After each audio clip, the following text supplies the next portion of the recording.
Your first safari is really a wonderful and magical experience. The first time you spot an animal in the wild, it's gonna be breathtaking. Our guide must have thought we were idiots when we spent over half an hour watching a zebra in the distance, hidden behind a tree. After safaris to Tanzania, and now to South Africa, we want to help you to make the most out of your own trip to Kruger National Park. This is how to make the best out of your Kruger National Safari. So let's dive right in with a few background information on Kruger National Park. The Kruger National Park is the largest national park in South Africa and one of the largest ones in Africa. It is located in the northeast, bordering Zimbabwe in the north and Mozambique in the east. From Johannesburg Airport, it takes about 4.5 hours drive to reach the park. The park was founded in 1898 by Paul Kruger, its namesake. Within the park, you will be able to find 147 species of mammals, including the Big Five, 507 species of birds, 114 kinds of reptiles, 49 species of fish, and 34 kinds of amphibians. The park can also be reached by plane, traveling to Skukuza, the largest of the park's camps. The park is also bordering the tropics, so be sure to check with your doctor regarding malaria medication. If you drive to the park, be aware that you have to be at your campsite before the gates close. If you arrive late, the park also offers an escort service at the gates within 10 kilometers of the closest camps. The late arrivals, however, are only allowed in cases of emergency and you will require justification. With a pre-booked accommodation, late arrival is possible until 9 p.m. But there's a late arrival fee that you will have to pay at the gate. For Skukuza, that fee is available at 500 Rand, which roughly equates to $25. The speed limit within the park is 50 km an hour on paved roads and 40 km an hour on gravel roads. During most of the time in the park you will drive a lot slower, however, looking out for animals along the way. When you spot animals, it is recommended to park on the side of the spotting and you're not allowed to block the road. Finally, you should be aware that there's no cell phone coverage outside of the main camp areas. Not even that, the park rules even forbid the use of cell phones outside of the main camps. But why would you without coverage? So, let's talk accommodation. The park offers a full set of accommodations, from luxury lodges down to campsites. The campsite will set you back about $20. For a lodge, you can spend up to $2,000 a night. In between, you can find safari tents, bungalows, and cottages in different sizes. One of the bungalows with self-catering kitchens will set you back about $80 for a night. The only caveat regarding the bungalows that we have to mention is that the communal cooking areas are usually not in a great state. It took us about 2 hours to get a pot of water boiling on the communal stove. The restaurants within the camps, however, are really nice and also very cheap. The vegetarian options are, however, very limited, and it's a good likelihood the restaurant might be out of one of them, or in our case, all of them. Next to the restaurants, you will also find a small shop for the basic needs and fuel stations in all of the main camps. While it is safe in general to walk around in the camps, be aware that some animals might still enter. We found a porcupine and some gazelle roaming around our campsites. Next to the main campsites, there's also a series of smaller camps which don't have all the amenities. All the accommodations within the park and also a few additional activities can be booked through the SANParks website. We'll leave that in the description below. You should be aware that some of the game lodges are on private owned land, so you will have access to dedicated space that you can't access as a normal tourist in Kruger National Park if you stay at one of the game lodges. Now for the good stuff, the safari. In general, you will have two main options, either a self-driving safari or a guided tour. Guided safaris are often offered as a package where you have a transfer from Johannesburg Airport. We booked such a private safari when we went to Tanzania. If you book such a tour, you will get an experienced guide and a driver in one person. The operators are usually in contact with one another, and in Tanzania they even had radios where they would constantly update each other on good spottings. The driver will usually be quite aware of what to look out for and be able to spot things you might miss yourself. Sitting in a dedicated vehicle with a high vantage point, you will usually have a good view of the animals. However, this comes at a price, and if you want to be in control of your own vacation, you might have to book your private tour. Your second option in Kruger is a self-driving safari. Simply renting a car and driving to the national park, you can drive around the entire day on your own.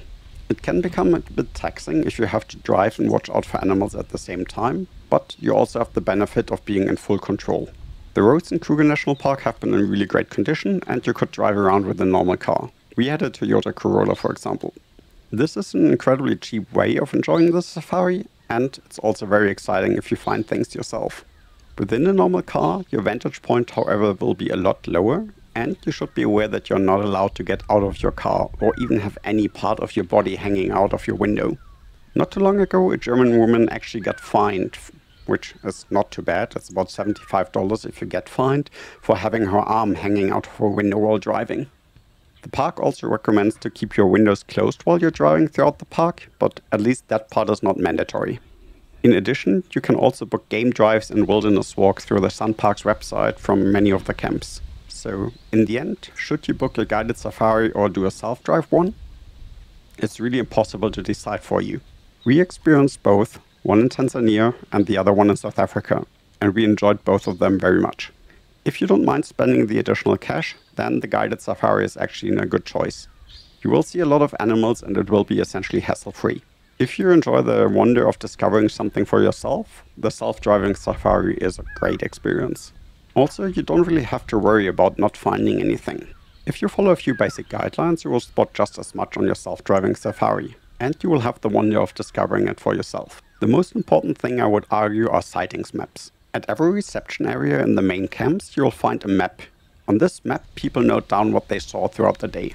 Now, when you're looking out for one specific animal you want to see, just go to one of the areas people found the last day. Next to following the map, I can also just recommend following the water within the park.